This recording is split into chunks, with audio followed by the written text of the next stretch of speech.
నిజంగా ఈ నాటకం మనల్ని కొంతసేపు శతాబ్దాల వెనుకకు తీసుకువెళ్ళింది. నాటి పాదుషాల కాలంలో తెలుగు వైభవాన్ని మన కళ్ళ ముందు నిలిపింది. ఈనాటి అజరామరం నాటకంలో పాత్రధారులుగా ఇబ్రహీం కులీ కుతుబ్ షాగా మజారుల్లా అన్సారీ గారు వృత్తిరీత్యా సాఫ్ట్వేర్ ఇంజనీర్, కానీ దూరవేటి గారి శిష్యులు. అద్భుతమైనటువంటి పద్యం కూడా రాయగలరు, అంతే అద్భుతంగా పాడగలరు. నిజంగా నవాబు దిగి వచ్చిండా అన్నట్లు అనిపించింది. అభినందనలు. తరువాత నిజంగా సైన్యాధ్యక్షుడు ఎలా ఉండాలో రూపంలోనూ భావంలోనూ అదే పర్సనాలిటీని ప్రదర్శించినటువంటి అమీన్ ఉల్ ముల్క్ పి ఆశీర్వాదం గారు వృత్తిరీత్యా తెలుగు ఉపాధ్యాయులు. నిజంగా అమీన్ ఖాన్ ఇలాగే ఉంటాడేమో అన్నంత అద్భుతంగా వారు జీవించారు. తర్వాత మరింగంటి అప్పలాచార్యులుగా శ్రీ పల్లె శివయ్య గారు, వీరు కూడా తెలుగు పండితులు. మరింగంటి సింగరాచార్యులుగా మండల గురునాథం గారు, వీరు ఈరోజే నాటకంలోకి ప్రవేశించారు, కానీ చాలా అద్భుతంగా నటించారు. గురునాథం గారికి అభినందనలు. అదేవిధంగా ఈనాటి అజరామరం కథానాయకుడు పొన్నగంటి తెలంగాణగా కమలేష్. చాలా అమాయకమైన రూపం, అందమైన రూపం. యామిని అందుకే ఆయనను బహుశా వరించి ఉంటుంది.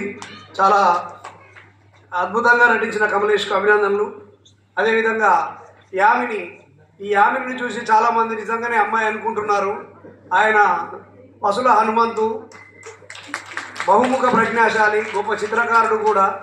అదేవిధంగా సంగీతంలోనూ ప్రవేశం ఉన్నది, మంచి కవి.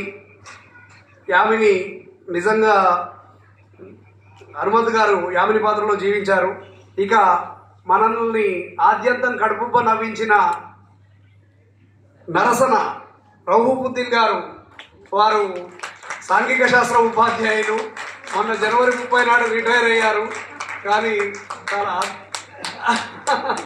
అద్భుతమైనటువంటి ప్రతిభా సామర్థ్యాలున్న బహుముఖ ప్రజ్ఞాశాలి. ఎంతసేపు అయినా కూడా ఆయన బాడీ లాంగ్వేజ్ కానీ, ఆయన డైలాగ్ డెలివరీ కానీ ప్రేక్షకులను నట్టే ఆకట్టుకునే విధంగా ఉంటుంది. వారికి హృదయపూర్వక అభినందనలు. ఇక అద్దంకి గంగాధరుడుగా మధుర శ్రీనివాస్, ఆయన ఇంటి పేరే సాధక నామధేయుడు ఆయన, ఎందుకంటే అంత మధురమైన గానం వారిది. అదేవిధంగా సారంగు తమ్మయ్యగా ఎన్ఆర్ఎం శ్రీనివాస్ గారు, వారు తెలుగు టీచర్. అదేవిధంగా కవి చౌడప్పగా కడియాల మధుసూదన్ రావు గారు సీనియర్ తెలుగు టీచర్, వారు రిటైర్డ్ టీచర్. చాలా అద్భుతమైనటువంటి నటనను ప్రదర్శించినందుకు వారికి అభినందనలు. అదేవిధంగా కందుకూరి రుద్రకవిగా తలారి ప్రకాష్ గారు.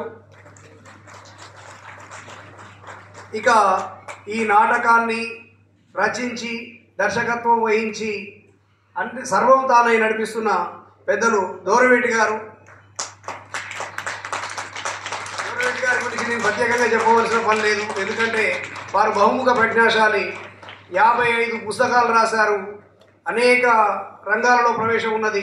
చిత్రకళ, సంగీతం, నాట్యం, సాహిత్యం బహుముఖంగా వారున్నారు. వారి మీద పరిశోధన చేయడం నా జీవితంలో అదృష్టంగా నేను భావిస్తున్నాను. దూరవేటి గారి సమగ్ర సాహిత్యం అధ్యయనం అనే అంశంపై నేను కాకతీయ విశ్వవిద్యాలయం నుంచి పరిశోధన చేసి ఉన్నాను. వారికి హృదయపూర్వక శుభాకాంక్షలు సార్. నెక్స్ట్, ఈనాటి కార్యక్రమానికి సంగీత దర్శకులు లాల్ రెడ్డి గారు, కీబోర్డ్ వేణుగోపాలాచారి గారిని పరిచయం కావాల్సిందిగా కోరుతున్నాం. అదేవిధంగా తబలా శశిభూషణ్ గారు,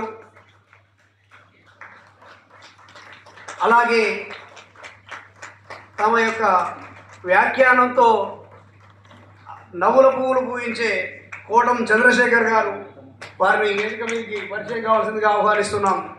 వెల్కమ్ సార్. అదేవిధంగా తదనంతరం ముగింపు సభ ఉంటుంది. అతిథులు వేదికపైకి వస్తారు. తర్వాత నటులకు సన్మాన కార్యక్రమాలు ఉంటాయి.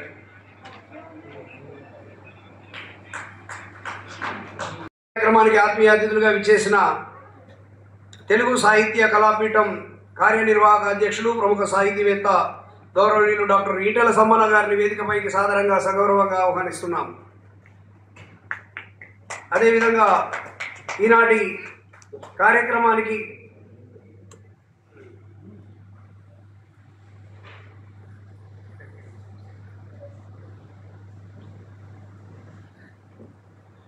పిల్లలు పెద్దలు ఆనంద పారవశంలో పాడుకునే భక్తి పాటల పుట్టి పెరిగి నడియాడిన ఊరి పొలం బావిలో మంచినీటి ఊటల డాక్టర్ సమ్మన్న ఈటల సమాజాన్ని జాగృతం చేసే దివిటి అనంత గ్రూప్కి అండదండలుగా నిలిచే కవికిరీటి.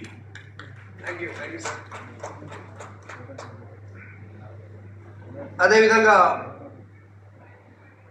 తెలుగు సాహిత్య కళారంగాలకు జాతీయ స్థాయిలో గౌరవాన్ని కల్పిస్తున్న పెద్దలు ఆదినీల ఫౌండేషన్ జాతీయ అధ్యక్షులు డాక్టర్ ఎస్ ఆదినారాయణ గారు ఢిల్లీ నుంచి విచ్చేసి ఉన్నారు. వారిని వేదికపైకి సాధారణంగా ఆహ్వానిస్తున్నాం.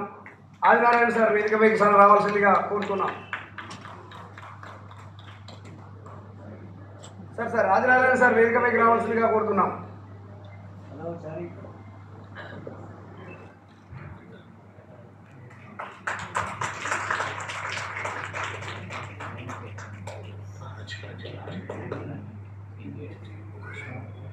కవితలు పైర్లలా ఎండిపోతే చూడలేము, కథలు పంటల్లా మాడిపోతే చూడలేము, నాటకాల దిగుబడులు గండిపడి గంపలుగా నిండకపోతే చూడలేము, రకరకాల విపత్తుల్లో రచయితలం, ఒక బాధ కాదు అనేక గాథల్లో మేము. ఆదినారాయణ గారు మీరిచ్చే భరోసా మాకు కులాసా, వీళ్లను పొలాలుగా చేసే మీ మాటల మల్లెలకి స్వాగతం, పొలాల్ని సుక్షేత్రాలుగా మలిచే మీ ఆశీర్వాదాలకి స్వాగతం. అదేవిధంగా ఢిల్లీ నుంచి వచ్చిన పెద్దలు కేవీ శ్రీధర్ గారిని వేదికపైకి సాధారణంగా సగౌరవంగా ఆహ్వానిస్తున్నాను. అదేవిధంగా రవీందర్ గౌడ్ గారు ఎల్బీ నగర్ బీజేపీ ఇన్ఛార్జ్, వారిని వేదికపైకి సాధారణంగా సగౌరవంగా ఆహ్వానిస్తున్నాం. Welcome sir.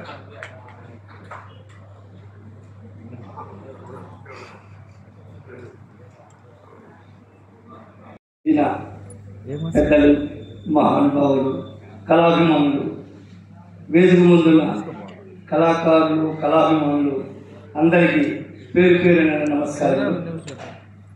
ఈరోజు మనందరం ఉన్నామంటే ఎంతో భావోద్వేగ దూరబెట్టి గారు అతనే ఒక రైటర్గా, ఒక మేకప్ మ్యాన్గా, ఒక డైరెక్టర్గా అన్ని రంగాలతో కలిపి అందరినీ కొత్తగా బొమ్మలుగా తయారు చేశారు. ఈరోజు మనం చూస్తున్న వేదిక చూసిన ఆర్టిస్టులందరూ. అలాంటిది ఒక రవి గారు ఎంతమంది ఆర్టిస్టుల్ని గుర్తించారు. నేను చిన్నతనంలో మాయాబజార్ కానివ్వండి, సత్యహరిచంద్ర కానీ, లేకపోతే శ్రీ సముఖాంజనేయ యుద్ధం కానీ, తులసి జలంధర్ కానీ, ఇలాంటి ఎన్నో నాటకాలు చూశానండి. అయినప్పటికీ ఎన్నో 40 సంవత్సరాల గ్యాప్ వచ్చిన ఈ అజరామరం నాటకం చూసిన తర్వాత నా చిరకాలను మళ్ళా ఎగైన్ మామూలుగా తీసుకొచ్చి మా జనం చేసిందండి. ఇలాంటి నాటకాన్ని ఒక ఆంధ్ర, తెలంగాణ, ఢిల్లీకే కాకుండా దేశ విదేశాల్లో కూడా వెళ్ళాలని ఆ భగవంతుని కోరుకుంటున్నాము. నమస్కారం. సెలవు.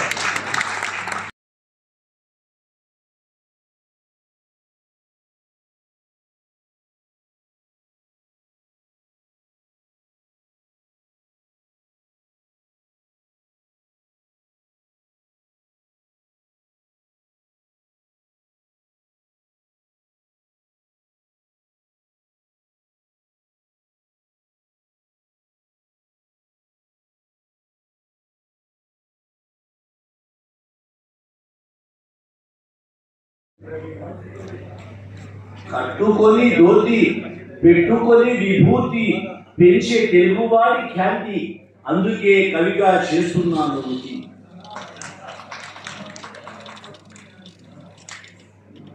ఆచార్య ఫణీంద్ర సార్.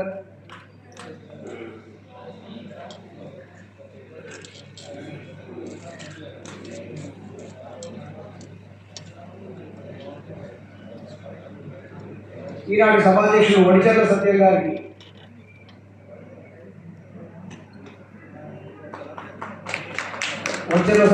సన్మానం.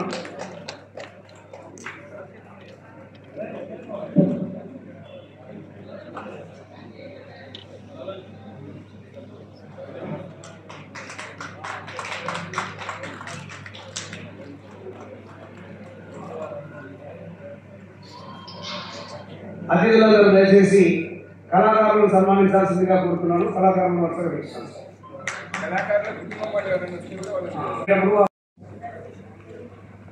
మజారుల్లా అన్సారీ గారి చిన్నాయన వచ్చినట్టు తెలుస్తున్నది. వారిని వేదిక మీద సాధారణంగా ఆహ్వానిస్తున్నాం.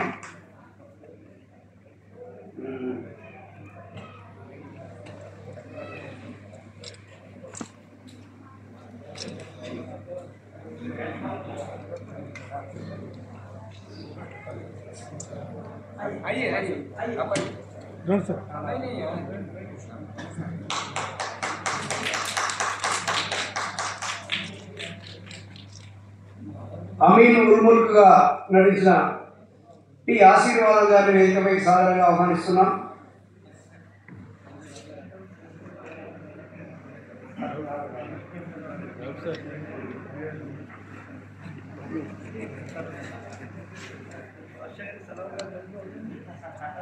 రాజు గారి తర్వాత సైన్యాధికారుల వారికి సన్మానం జరుగుతున్నది.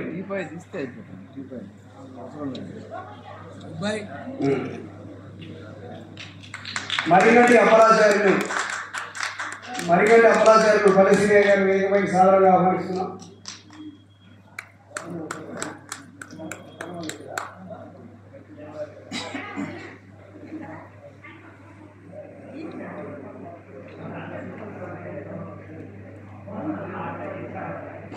మరిగంటి సింగరాచార్యులుగా వచ్చిన మండల గురునాథన్ గారు వారి కుటుంబాన్ని వేదికపై సాధారణంగా ఆహ్వానిస్తున్నాం. మండల గురునాథన్ గారికి సన్మానం.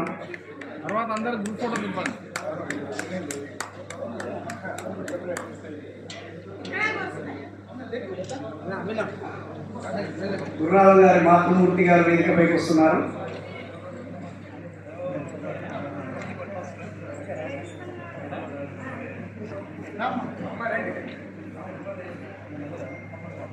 టీపాయ్ పక్కన జరపాలి. టీపాయ్ పక్క తీయండి. టీపాయ్ కొద్దిగా ముందు జరపాలి.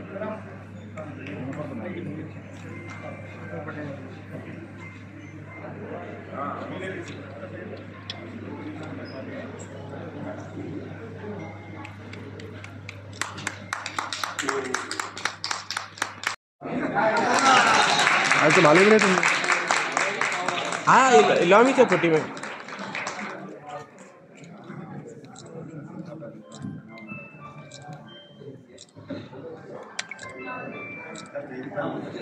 देर देर करते साले पेमेंट देने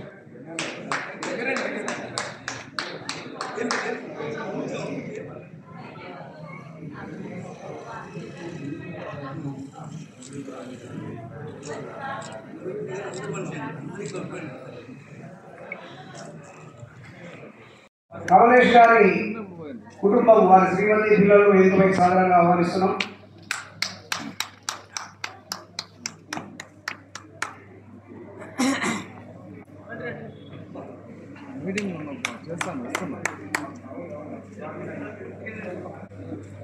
కమలేష్ గారికి సన్మానం జరిగేటప్పుడు వారి శ్రీమతి పక్కన ఉన్నారు. తర్వాత కమలేష్ గారి ప్రియురానికి సన్మానం జరగబోతున్నారు.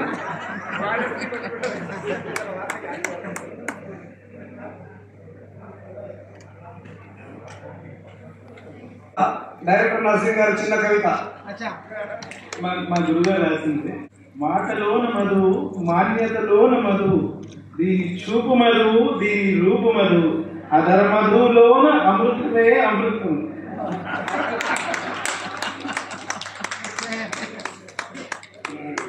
అందులో తాల్కోట్ క్యారెక్టర్ తో ఈ పద్యం చెప్పిస్తారు. కమలేశ్వర సినిమా ఆహ్వానిస్తున్నాం. సినిమాలో వస్తుంది.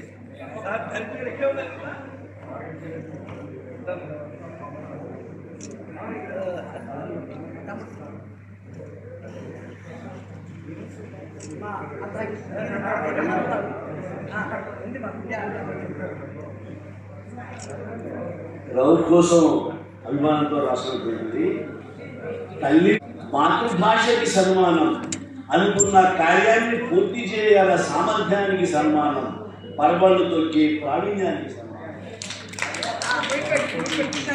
గారికి సన్మానం చేయడానికి ఇచ్చేశారు. వారికి స్వాగతం.